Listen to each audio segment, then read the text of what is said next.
Et salut tout le monde, c'est Cinoir. Aujourd'hui on se retrouve pour une vidéo sur les, vous le voyez, les Crématogastères scutellaris. Alors vous allez me dire, mais elles sont bien peu nombreuses comparées à la dernière vidéo que j'avais faite, où c'était une petite colonie. Mais malheureusement, il y a eu du vent.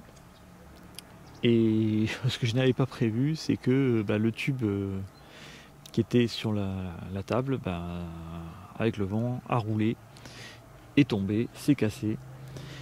Et je pensais retrouver la colonie qui serait installée dans le premier truc qu'elles auraient trouvé, mais non, malheureusement, elles sont parties, je ne sais pas où. Enfin, elles sont retournées donc dans la nature.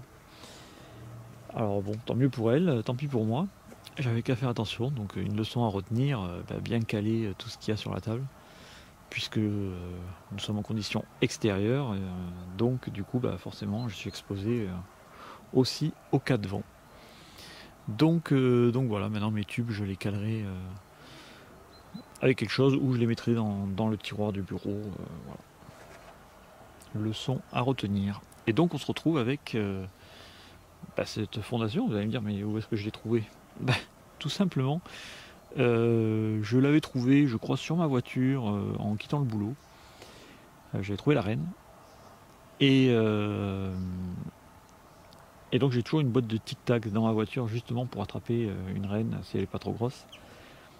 Et donc je l'avais mise dedans, et puis je l'avais mise de côté en fait. Puis il y a eu le déménagement, et donc j'avais tout mis, mes fourmis, dans des cartons, les nids, tout ça. Donc après j'ai réinstallé ici. Mais cette boîte de tic-tac, je l'avais complètement oubliée. J'avais oublié qu'il y avait une reine dedans, donc je l'avais laissée dans les cartons. Et je l'ai retrouvée, je crois, cet été. Et curieusement, elle n'avait toujours pas pondu. Alors que normalement, elles pondent au printemps, parce que les Gines Crématogastères scutellaris, on les trouve à l'automne. Normalement, elles passent l'hiver sans couvain, et ensuite au printemps, elles se mettent à pondre et à avoir leurs premières ouvrières au début de l'été ou dans l'été. Et là, alors est-ce que parce qu'elle a été peut-être assoiffée, c'est possible, je ne sais pas. Enfin en tout cas, voilà, début de l'été, elle n'avait toujours pas pondu, donc je lui ai donné à manger quand je l'ai retrouvée. Et peu de temps après, elle a pondu, donc peut-être en effet de la nourriture, je ne sais pas. Et donc je me suis retrouvé avec ces premières ouvrières en fin d'été.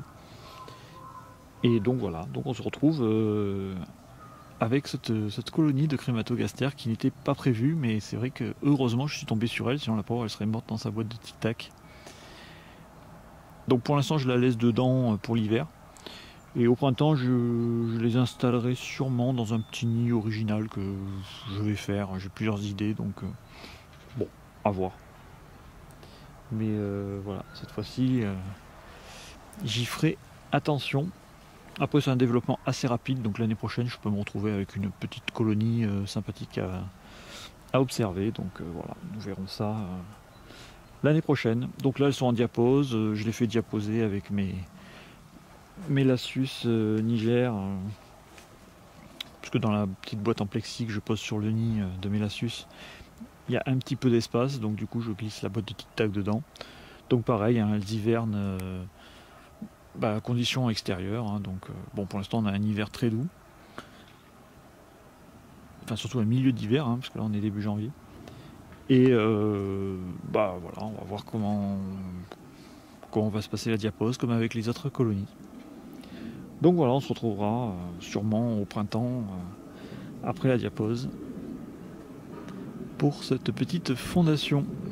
Allez, je vous dis à bientôt. Ciao ciao.